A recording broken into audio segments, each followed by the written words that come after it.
All right, guys. So today we want to be covering the last portion and bring all this home with the 411. And we wanted to tackle the when. So, when do we do all this? Do we have a plan? What does that look like? So, we want to look at a couple things. So, the very first piece of scripture we want to look at Matthew chapter 7, verses 24 and 26. So I'll go ahead and read those for us. So verse 24 says, "Everyone who hears these words of mine and does them will be like a wise man who built his house on the rock." And in verse 26, it says, "And everyone who hears these words of mine and does not do them will be like a foolish man who built his house on the sand." So when we look at that, what we're identifying is wise and fool. Yeah. So who is wise and who is a fool? So as we look at that and wise, and we see that in verse 24 there. And we see that's the person that both hears and obeys. And that fool hears, but he disobeys. So Jesus is pretty darn clear there. And the next piece of scripture that we want to look at to kind of inform us as we look at the when is going to be Mark chapter 8, verses 34 and 35.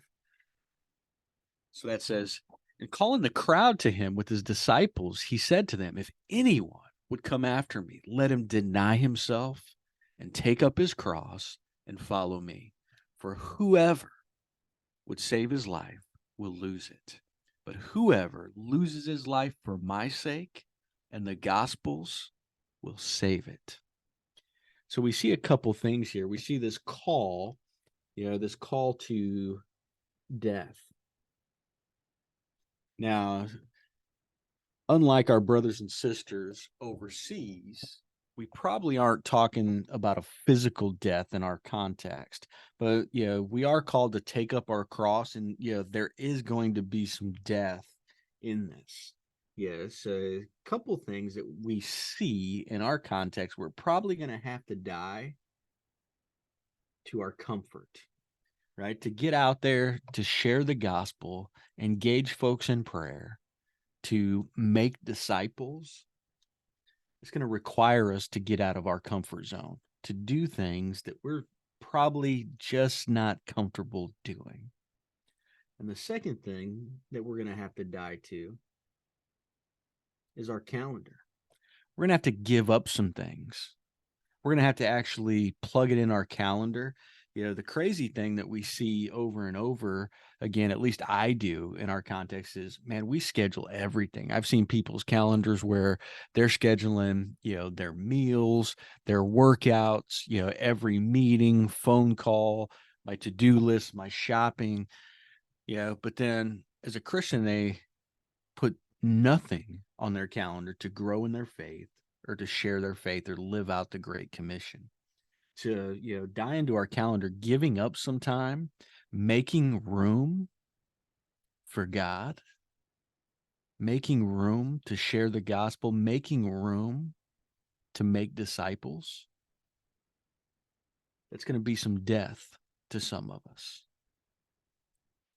So now when we start looking at the when, we're going to break this down into, 4 pieces. So this first one is going to be daily prayer. Let's go ahead and write daily prayer.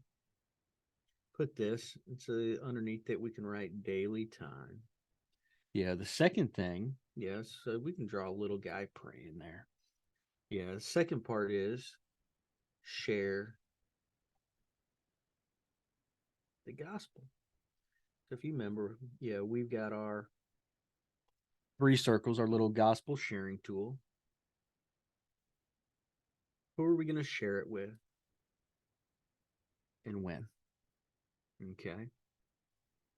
And our third one is, who are we going to train on the 411? So that's, how do we go out and multiply? All right. So who are we going to train? When are we going to train them? And the last part is, when are we going to start the commands of Christ? Draw a little book there. Yeah. When and where? Okay. And I always like on this one, I will always ask someone to, I draw a little line there. And who else? Who can they invite? To That's kind of, the piece as I begin to look at that. And I'll show you a couple things just so you get an understanding of that. And let me go over here to my phone. And you can kind of see, so this daily prayer time, and I'll show you on my phone. I've got 10:02, so it's just Luke 10:2, reminder to pray for the lost. So I can go through, pray for laborers in the harvest, pray for the lost, just a couple quick minute prayer.